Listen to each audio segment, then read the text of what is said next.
আসসালামু আলাইকুম এভরিওয়ান, কি অবস্থা সবার, কেমন আছেন? আবারও নতুন একটা রান্নাবান্নার ভিডিও নিয়ে আপনাদের মাঝে হাজির হয়ে গেলাম। তো আজকে আমি রান্না করব গরুর পায়া দিয়ে মুগ ডাল দিয়ে। এই রেসিপিটা খেতে কিন্তু অসম্ভব মজার হয়। বিশেষ করে আমার নিয়ারির চাইতে এই পায়াটা মুগ ডাল দিয়ে রান্না করলেই খেতে ভালো লাগে। তবে কথা না বলে রেসিপিতে চলে যাই। প্রথমে আমি ফুটন্ত গরম পানিতে এগুলাকে 1 ঘন্টার মতো ভিজিয়ে রেখেছিলাম, যাতে ভিতরে যে ব্লাডটা থাকে সেটা সরে যায়। তো এখন আমি পেঁয়াজটাকে গোল্ডেন ব্রাউন কালার করে ভেজে তারপর আদা রসুন আর বাটা মশলা দিয়ে দিলাম। তো বাটা মশলা দিলে কিন্তু এটার টেস্ট অনেক বেড়ে যায়। তো সবসময় আমি চেষ্টা করি বাটা মশলা রান্না করার জন্য। এখন দিয়ে দিলাম স্বাদ মতো লবণ, হলুদের গুঁড়া। আর যেহেতু আমি বাটা মশলার সাথে শুকনো মরিচটা ইউজ করেছিলাম, সেজন্য আমি লাল মরিচের গুঁড়াটা স্কিপ করলাম। আর জালটা ওখান থেকেই ব্যালেন্স হয়ে যাবে। তো এখন আমি গরুর পায়াগুলো দিয়ে দিলাম। প্রথমে আমি পায়া এবং মাংস দিয়ে আজকে রান্না করব। তো পায়াটা যেহেতু শক্ত থাকে, সেজন্য পায়াটা আগে দিয়ে দিতে হবে। তো এখন আমি এগুলোকে ভালো করে কষিয়ে নিলাম। যত ভালো কষানো হবে ততই কিন্তু খেতে মজার হয়। বিশেষ করে প্রেসার কুকারের চাইতে হাঁড়িতে রান্না করলেই কিন্তু এটা টেস্ট ভালো আসে।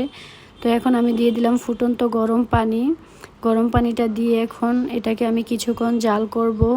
তো বেশি আগে কিন্তু মাংসটা দেওয়া যাবে না, তাহলে মাংসটা গলে যাবে আর হাড়টা শক্ত থাকবে, খেতে ভালো লাগবে না। তো এখানে আমি দিয়ে দিলাম কাঁচামরিচ, সুন্দর একটা ফ্লেভার ছড়ানোর জন্য। তবে কাঁচামরিচের ফ্লেভারটা কিন্তু অসম্ভব সুন্দর হয়, চেষ্টা করবে এটা দেওয়ার জন্য। তো দেখতে পাচ্ছেন কালারটা কিন্তু অসম্ভব সুন্দর এসেছে। তো এখন আমি দিয়ে দিব মুগ ডাল। তো অফ ক্যামেরায় কিন্তু আমি মাংসগুলো হাড়গুলো কষিয়ে তারপর দিয়েছিলাম, সেটা আমি ক্যামেরা বন্দি করতে পারিনি।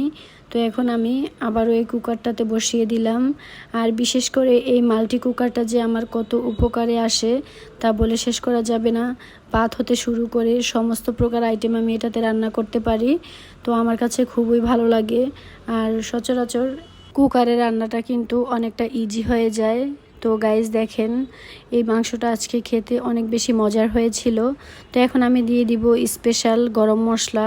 আর গরম মশলাটা আমি কিন্তু প্রথমে মাংস কষানোর সময় দিয়েছি, আর এখন উঠানোর আগে কিছুক্ষণ আগে দিয়ে দিব। আর দিয়ে দিলাম টালা জিরার গুঁড়া।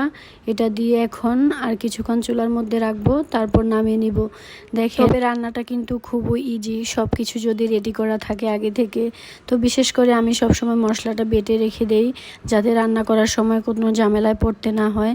তো গাইস দেখেন কালারটা কিন্তু অসম্ভব সুন্দর এসেছে, খেতে কিন্তু অসম্ভব মজার হয়েছিল। বাসার সবাই অনেক প্রশংসা করেছে।